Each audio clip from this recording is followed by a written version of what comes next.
Alors, en tant qu'historien de prophétisme, la journée d'hier a été marquante parce que le groupe que nous avions rencontré dimanche au Flunch nous avait parlé de Isaïe 53.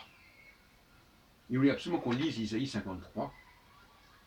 Et ils étaient persuadés qu'il était question dans ce texte de la préfiguration de Jésus.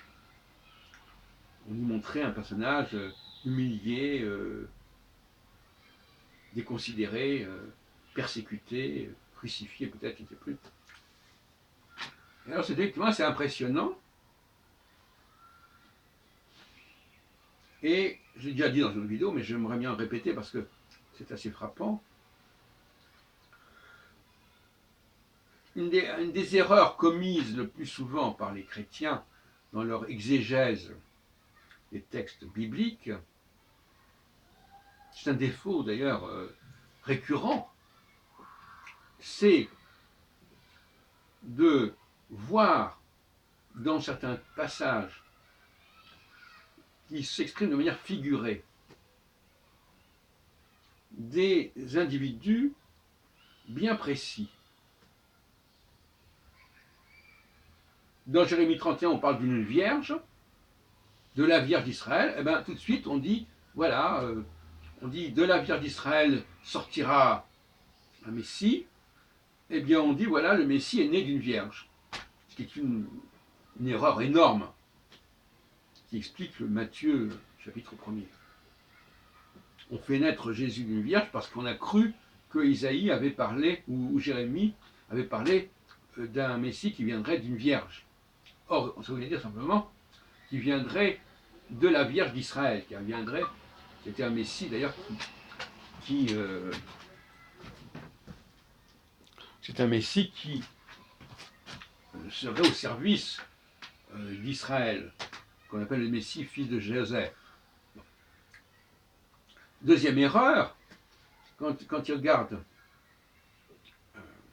Isaïe, le Deutéro-Isaïe plus exactement, puisque le Deutéro-Isaïe commence au 40e chapitre, et qui va jusqu'au 55, 60, hein, eh bien, ils lisent ce que je viens de dire tout à l'heure, la description d'un personnage. Ce n'est pas un personnage, c'est un peuple, c'est le royaume d'Israël. Et eux, le royaume d'Israël qui a été détruit, qui a été démoli, voilà, qu'il faut ressusciter. Et eux, ils croient qu'il s'agit d'un personnage, d'un individu.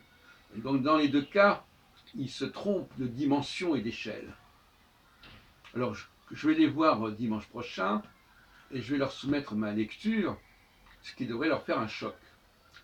Mais ma grande découverte, je crois, mais peut-être que d'autres personnes l'ont trouvé avant moi, c'est de comprendre qu'il y a une volonté de résurgence.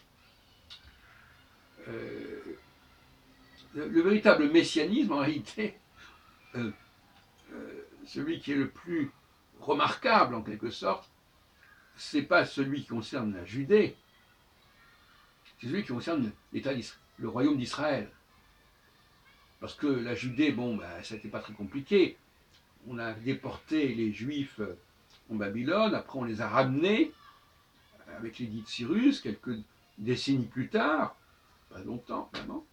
Alors que l'autre groupe, qui comprenait quand même 10 tribus sur 12, si on reste avec cette terminologie un peu étrange, on ne sait pas très bien ce qu'elles sont devenues. Ils sont dispersés, ils se sont répandus, etc. Et donc, on attendait un Messie. Là, le premier, c'est Messie, fils de David, fils de Judas. Et là, on attend un Messie, fils de Joseph. Et Jésus se voulait être le Messie, fils de Joseph. Ce qu'on ne dit pas suffisamment. Mais quand on lit